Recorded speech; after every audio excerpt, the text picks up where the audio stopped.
ఆగినట్లే అనిపిస్తుంది, అంతా అయిపోయిందనే భ్రమ కనిపిస్తుంది. ఆనందించేలోపు హాయిగా ఊపిరి పీల్చుకునేలోపే మరింత ఉధృతం అవుతోంది. ఇది పశ్చిమాసియాలో యుద్ధం పరిస్థితి. ఓవైపు చర్చలు, మరోవైపు దాడులు, ఇంకోవైపు హెచ్చరికలు. వీటన్నింటి మధ్య పశ్చిమాసియా మరింత రగులుతోంది. హర్మూజ్ను దిగ్బంధించాలనే అమెరికా ప్లాన్ మరింత టెన్షన్ క్రియేట్ చేస్తోంది. అసలు అగ్రరాజ్యం ప్లాన్ ఏంటి? ఇరాన్ రియాక్షన్ ఏంటి?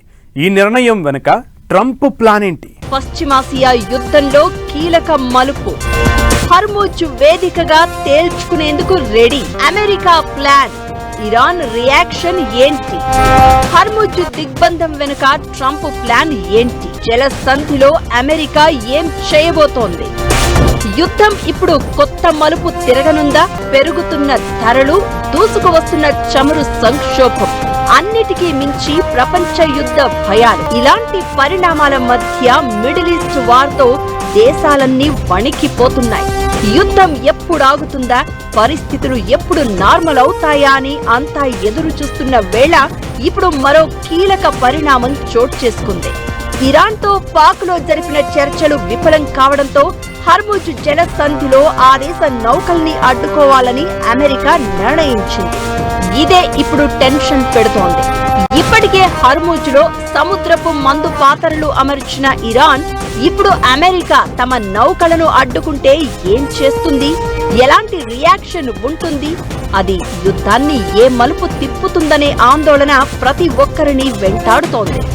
ఓవరాల్ గా ఇప్పుడు హర్మూజ్ కేంద్రంగా ఇరాన్, అమెరికా మధ్య కొత్త యుద్ధం స్టార్ట్ అయ్యే అవకాశాలు కనిపిస్తున్నాయి. హర్మూజ్ జలసంధి సమీపంలో ఇరాన్ తో సాయుధ సముద్ర ఘర్షణకు అమెరికా ప్లాన్ చేస్తోంది.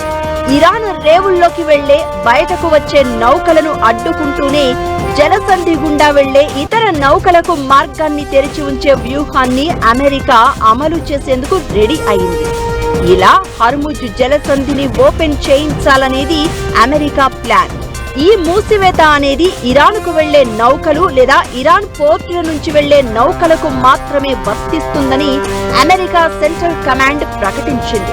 యుఏఈ, సౌదీతో పాటు గల్ఫ్ దేశాలకు వెళ్లే నౌకలను తాము అడ్డుకోబోమని అంటోంది. ఇరాన్ మినహా ఇతర దేశాలకు వెళ్లే నౌకలు హర్మూజ్ జలసంధి మీదుగా స్వేచ్ఛగా ప్రయాణించొచ్చని తెలిపింది. ఇరాన్ నుంచి రాకపోకలు సాగించే ఏ నౌకలనైనా సరే ఖచ్చితంగా అడ్డుకుంటామని సెంట్కామ్ హెచ్చరించింది. అమెరికా సైన్యానికి చెందిన సెంట్కామ్ ఆఫ్రికా కొమ్ము నుంచి మధ్య ఆసియా, ఇరాన్, ఇరాక్, ఆఫ్ఘనిస్తాన్ తో పాటు అరేబియన్ ద్వీపకల్పం పరిధిని పర్యవేక్షిస్తోంది. హర్మూజ్ లో ఇరాన్ పెట్టిన మందు పాతరల్ని తొలగించడం ద్వారా అమెరికా ఈ దిగ్బంధనాన్ని అమలు చేయాల్సి ఉంది. అయితే ఇరాన్ రేవుల్లోకి ప్రవేశించే, బయలుదేరే నౌకలను అడ్డుకోవడానికి బలగాలను మోహరించాలి. అమెరికా యుద్ధ నౌకలు హర్మూజ్ లో మందు పాతరల తొలగింపు ఆపరేషన్ చేపట్టాయి. దీనికోసం నీటి అడుగున డ్రోన్లను మోహరిస్తున్నాయి. 2 CSGలు, 2 ARGలు, 20కి పైగా యుద్ధ నౌకలు, 200కు పైగా విమానాలు దిగ్బంధం, మైన్ తొలగింపునకు అందుబాటులో ఉంటాయి. ఈ బలగాల సాయంతో హర్మూజ్ దిగ్బంధనానికి అమెరికా ప్లాన్ చేసింది. అయితే అమెరికా దూకుడుకు ఇరాన్ మరింత ఘాటుగా రియాక్ట్ అయ్యే ఛాన్స్ ఉంది. దిగ్బంధం అమల్లోకి వచ్చిన క్షణం ఇరాన్ మిజైల్స్, డ్రోన్ సంధించడంతో పాటు ప్రాక్సీ అటాకులు పెరిగే అవకాశం ఉంటుంది. ఇది పశ్చిమాసియా యుద్ధాన్ని మరింత ఉధృతం చేసే ఛాన్స్ ఉంది. ఇదే ఇప్పుడు ప్రపంచాన్ని భయపెడుతోంది. స్ట్రైట్స్ ఆఫ్ హర్మూజ్ ని బ్లాకేడ్ ఎందుకు చేస్తున్నారు? బహుశా ఆయన ఉద్దేశంలో ఇరాన్ వార్ స్టార్ట్ అయినప్పటి నుంచి ఆయిల్ ధరలు పెరుగుతున్నాయని, ఇరాన్ వాళ్ళు వాళ్ళ దగ్గర ఉన్న ఆయిల్ స్ట్రైట్స్ ఆఫ్ హర్మూజ్ ద్వారా రవాణా చేస్తూ ఉంటే డొనాల్డ్ ట్రంప్ అడ్మినిస్ట్రేషన్ చూసి చూడనట్టు వదిలేసింది. మొన్న జరిగిన ఇస్లామాబాద్ లో పీస్ టాక్స్ విఫలమైన తర్వాత కాస్త కఠిన చర్య అవలంబించాలి, ఇరాన్ నుంచి వెళ్తున్న ఆయిల్ ని ఎలాగోలా ఆపాలని డొనాల్డ్ ట్రంప్ నిర్ణయించుకున్నట్టు అనిపిస్తోంది. ట్రంప్ నిర్ణయం వెనుక భారీ వ్యూహం కనిపిస్తోంది. ఇరాన్కు రాకపోకలను సాగించే నౌకలను అడ్డుకోవాలన్న ఆయన నిర్ణయం కేవలం ఇరాన్ను మాత్రమే కాకుండా ఆ దేశంతో స్నేహ సంబంధాలను కొనసాగిస్తున్న దేశాలను కూడా ఇబ్బంది పెట్టడం ఖాయం అనే అభిప్రాయాలు వినిపిస్తున్నాయి. ఇరాన్ నుంచి చైనా పెద్ద మొత్తంలో చమురు కొనుగోలు చేస్తోంది. దీంతో ఇప్పుడు ట్రంప్ అసలు టార్గెట్ బీజింగ్ అనే చర్చ జరుగుతోంది. చమురు అమ్మకంతో వచ్చే ఆదాయంతోనే ఇరాన్ యుద్ధం చేయగలుగుతోందని ట్రంప్ భావిస్తున్నారు. దీంతో ఇరాన్ ను ఆర్థికంగా దెబ్బ కొట్టడం కోసమే హర్ముజ్ దిగ్బంధన వ్యూహం ఉంది. ఇరాన్ ఎగుమతులతో సంబంధం ఉన్న నౌకలను, మరీ ముఖ్యంగా రవాణా కోసం ఐఆర్జీసీకి టోల్ కడుతున్నట్లు అనుమానం ఉన్న నౌకలను అమెరికా దిగ్బంధనం చేస్తే చైనా ఎనర్జీ సప్లై చైన్ దెబ్బతింటుంది. దీంతో ట్రంప్ ప్రకటనపై బీజింగ్ ఇప్పటికే అసంతృప్తిని వ్యక్తం చేసింది. ప్రపంచ ఇంధన మార్గాలను అమెరికా సైనికీకరణ చేయొద్దని హెచ్చరించింది. జలసంధి దిగ్బంధనం చేయాలన్న ట్రంప్ నిర్ణయం ప్రపంచవ్యాప్తంగా ప్రకంపనలు క్రియేట్ చేస్తోంది. ట్రంప్ నిర్ణయం అమల్లోకి వస్తే జరగబోయేది ఏంటి? యుద్ధం మరింత ముదురుతుందా? దీన్ని యుద్ధ చర్యగా చూడాల్సిందేనా? చరిత్ర పేజీలు తిరగేస్తే చెప్తోంది ఏంటి?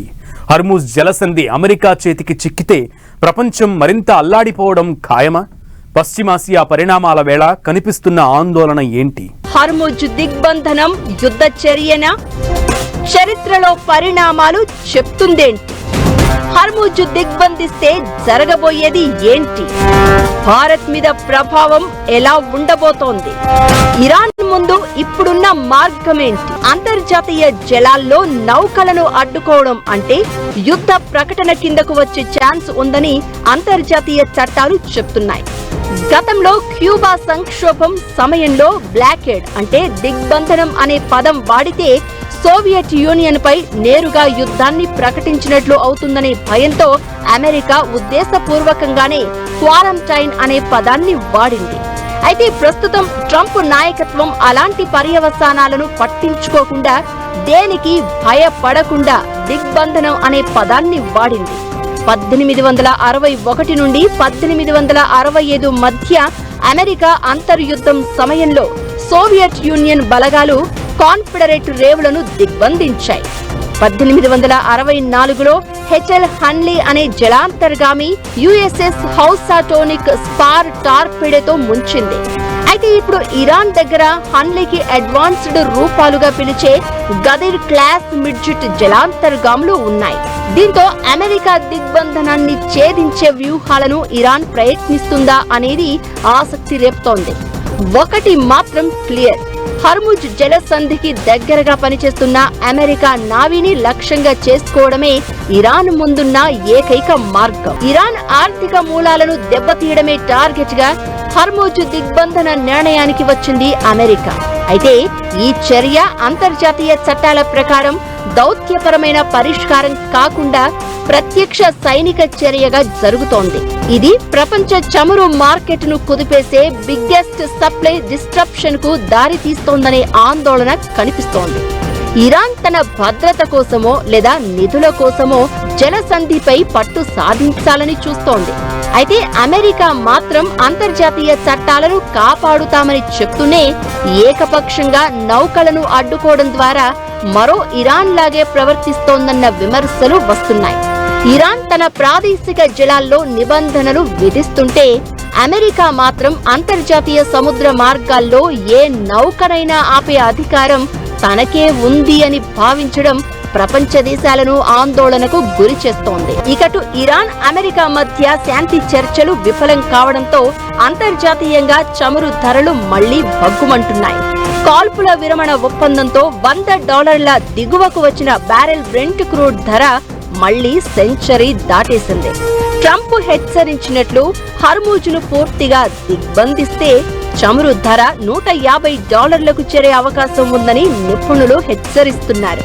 ఇరాన్కు అక్రమంగా టోల్ చెల్లించే ఏ నౌకను ఆ జల సంధిలో ప్రయాణించనివ్వొద్దని ట్రంప్ తమ నౌకాదళాన్ని ఆదేశిస్తే సీజ్ ఫైర్ ను ఉల్లంఘించి ఏదైనా సైనిక నౌక హర్ముజ్ను చేరుకుంటే దాన్ని తీవ్రంగా పరిగణిస్తామని ఐఆర్జీసీ హెచ్చరిస్తోంది. ఇలాంటి పరిణామాల మధ్య బ్యారెల్ బ్రెంట్ క్రూడ్ ధర 8% పెరిగి $103కు చేరింది. ట్రంప్ హెచ్చరికలు పూర్తిగా అమల్లోకి వస్తే బ్యారెల్ ధర $150లకు చేరే ఛాన్స్ ఉంటుంది. ఇక ట్రంప్ చెప్పినట్లు ఏ నౌకను అనుమతించకపోతే రోజుకు 12 మిలియన్ బ్యారెళ్ల చమురు సరఫరా ప్రమాదంలో పడే ఛాన్స్ ఉంటుందని ఇది ప్రపంచవ్యాప్తంగా చమురు కొరతకు దారి తీస్తుందని నివేదికలు చెప్తున్నాయి. హర్ముజ్ను దిగ్బంధిస్తామని అమెరికా ప్రకటించగా తీవ్ర పర్యవసానాలను ఎదుర్కోవాల్సి వస్తుందని ఇరాన్ హెచ్చరించింది. సముద్రంలో అమర్చిన మైన్లు, డ్రోన్ల ద్వారా నౌకా రవాణాను అడ్డుకుంటామని ప్రకటించింది. ఇరాన్ అన్నంత పని చేస్తే కనుక హర్ముజ్ మీదుగా సాగే చమురు ఎగుమతులపై తీవ్ర ప్రభావం పడే ప్రమాదం ఉంది. హర్ముజ్ దగ్గర పరిణామాలతో ప్రపంచవ్యాప్తంగా చమురు సంక్షోభం మొదలైతే ఒక ప్రాంతానికే పరిమితమైన ఈ యుద్ధం ప్రపంచవ్యాప్తంగా పోరుకు దారితీసే అవకాశాలు లేకపోలేదని మరికొందరి వాదన. ఇకటు అమెరికా హర్ముజ్ దిగ్బంధనం ప్రభావం భారత్పై పెద్దగా ఉండబోదనే అభిప్రాయాలు వినిపిస్తున్నాయి. ఇరాన్ నుంచి భారత్ చాలా తక్కువగానే చమురు కొనుగోలు చేస్తోంది.